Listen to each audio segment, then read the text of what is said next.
En passant du shoulder press au push press, on devrait prendre 30% de plus. En passant du push press au push jerk, encore 30% de plus. Ça, c'est la théorie de CrossFit et on va discuter dans cette vidéo de quand proposer quel exercice et à qui et surtout comprendre pourquoi, parce que ça va totalement changer notre coaching.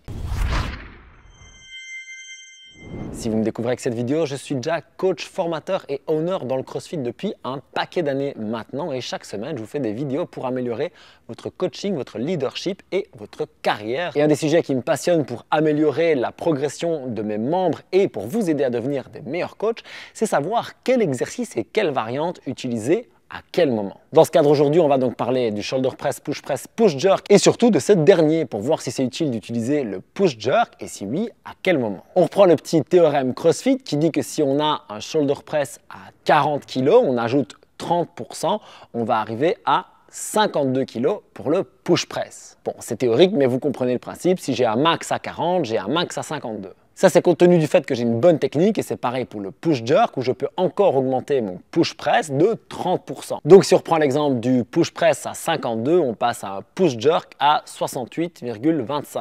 Je l'ai fait de tête, mais ça m'a pris beaucoup plus de temps que ce que vous voyez dans la vidéo. Et la théorie qui va avec ça, c'est que l'on veut déplacer des charges lourdes dans notre entraînement afin de stimuler la réponse endocrinienne et le système nerveux principalement. Et comme je veux stimuler tout ça, il faut que je prenne plus lourd, donc le push jerk a beaucoup d'intérêt par rapport au push press ou au shoulder press. Et je suis entièrement d'accord avec le principe de mettre des charges plus lourdes à l'entraînement. Plus lourdes, progressive. Le but n'est pas d'aller chercher systématiquement des max, mais clairement le but c'est d'augmenter notre force. Parce que d'une part ça va augmenter nos réponses au niveau du système nerveux et hormonal comme on vient d'en parler, mais aussi au niveau du système osseux, etc. C'est que du bénéfice. Et en plus, comme on sait qu'on perd inévitablement de la force et de la masse musculaire avec l'âge, plus ces deux composantes sont élevées au fur et à mesure de notre âge, plus on va garder un bon capital santé à l'avenir. Donc, ok, prenons plus lourd. Mais, vous l'aviez senti venir, il y a un mais. Est-ce que pour prendre plus lourd, je dois passer par un mouvement qui est technique et dangereux comme le push jerk? Alors, on redécompose rapidement la technique ensemble. Dans le shoulder press, la barre part des épaules et fait une trajectoire verticale sans l'aide des jambes pour arriver au-dessus des épaules ou plus ou moins ce qu'on pourrait appeler au milieu du corps. Dans le push press, je vais utiliser ce qu'on appelle un dip, une prise d'élan, et je vais driver la barre avec mes cuisses et mes fessiers pour lui donner une première impulsion et puis je vais finir le mouvement par un press. Dans le push jerk, je vais prendre le même élan, mais quand la barre aura terminé son impulsion avec mes jambes, c'est moi qui descends en dessous, je ne la presse pas,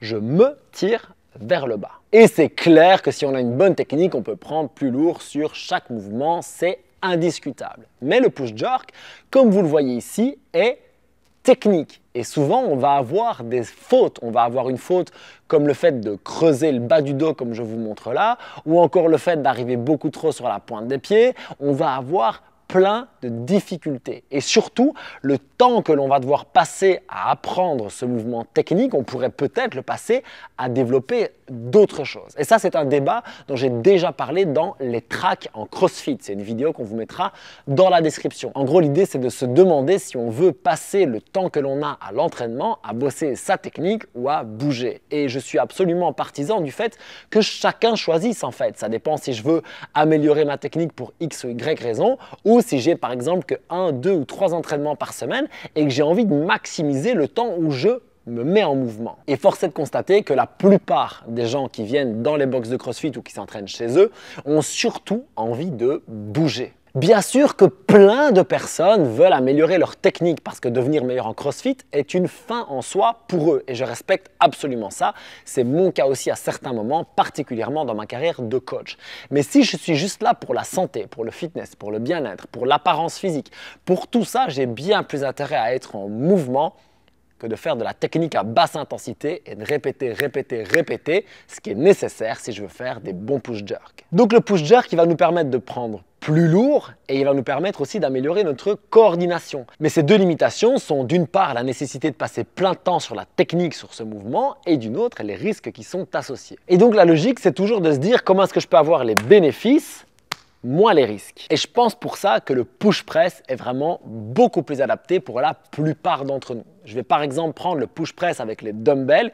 C'est quelque chose que je peux apprendre à quelqu'un en quelques secondes seulement. Je ne dis pas que ce sera parfait, mais il peut avoir les bases. Prends ton élan sur les talons, garde le buste bien vertical, commence par pousser dans tes jambes et quand la poussée dans les jambes est finie, alors tu presses avec tes bras bien en ligne droite et en haut, serre tes abdos, garde les épaules neutres et on est bon. En général, je peux faire ça vraiment très rapidement à quelqu'un, le mettre en mouvement très vite. Donc si j'ai quelqu'un qui vient surtout pour bouger, c'est clairement vers cette option-là que je peux aller. Je peux aussi me diriger vers les kettlebells qui sont assez agréables mais avec lesquels je vais avoir moins d'amplitude de mouvement. On va voir que mes mains vont toujours commencer un peu plus hautes que mes épaules, voire beaucoup plus hautes si je fais ce truc de merde là avec les kettles sur les épaules, je ne comprendrai jamais ce mouvement.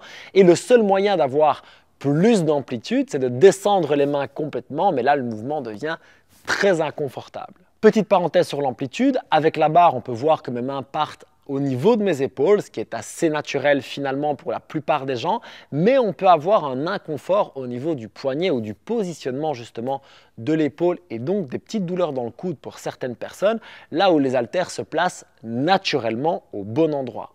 Autre bénéfice des haltères, si je veux augmenter l'amplitude complètement, je peux partir à l'extérieur, ouvrir totalement. Ça, c'est pas quelque chose que je ferai à haute intensité, mais pour travailler l'amplitude sous tension, c'est vraiment une bonne variante. Finalement, le push jerk, il est là pour déplacer des charges lourdes et pour faire une extension stabilisation. Alors, une autre chose qu'on peut faire, à part le push press dont je viens de parler, qui est déjà très utile pour déplacer des charges lourdes et faire une extension suivie d'une stabilisation, eh bien, c'est de travailler avec le sandbag. Le sandbag est vraiment exceptionnel pour le shoulder press, le push press, et si vous voulez jouer, on peut même faire un peu de push jerk avec. Parce que si je veux créer une plus grande réponse hormonale, endocrinienne, si je veux créer une plus grande réponse au niveau de mon système nerveux et si je veux améliorer ma capacité à stabiliser des objets, à prendre de la force, le sandbag est juste fabuleux. Parce que je vais pouvoir travailler en amplitude, mais parce que j'ai un objet instable, qui va vouloir se déplacer, qui va vouloir bouger dans l'espace et que je vais devoir, moi, stabiliser versus la barre qui est parfaitement droite, équilibrée, avec laquelle c'est beaucoup plus facile d'avoir une bonne ligne droite. Donc, shoulder press, push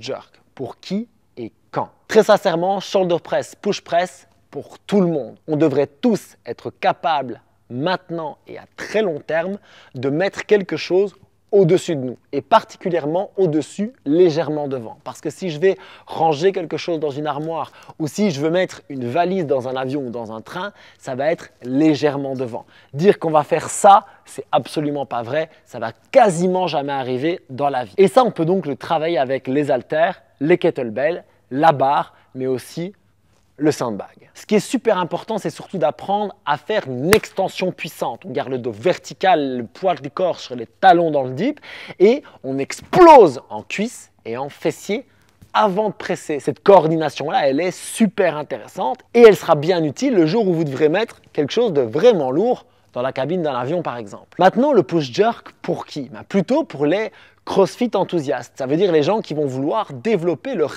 technique en CrossFit parce qu'ils veulent progresser aux Open, parce qu'ils veulent faire des compétitions entre copains, etc., etc. Oui, mais quid des charges plus lourdes? Et si je suis bloqué avec le push press à un moment donné? Eh bien alors là, je pense qu'il y a encore plus d'intérêt à apprendre le split jerk. Parce que quitte à faire de la technique, quitte à prendre du temps dessus et quitte à vouloir déplacer des charges plus lourdes, finalement, le split jerk me semble carrément plus rentable. Et je ne dis pas qu'il ne faut pas faire de push jerk. Si vous voulez par exemple cycler des clean and jerk, c'est le push jerk le meilleur exercice qui existe. Mais quand est-ce que je voudrais cycler des clean and jerk?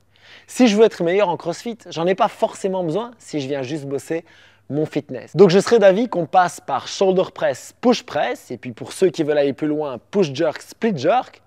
Mais je ferai peut-être même le split en premier parce que lui en plus va nous développer notre haltérophilie. On va bosser l'extension et la stabilisation et prendre plus lourd. Bref, tous les bénéfices que l'on voulait au départ de la réflexion. Je pousse bien sûr la réflexion plus loin, c'est le but de cette chaîne, d'aller vraiment creuser les concepts et j'ai envie de votre avis. Vous pouvez me le donner en commentaire. Est-ce que vous pensez qu'il faut donner le push jerk à tout le monde, seulement à une partie et à partir de quel moment dans leur apprentissage? Quid aussi du split?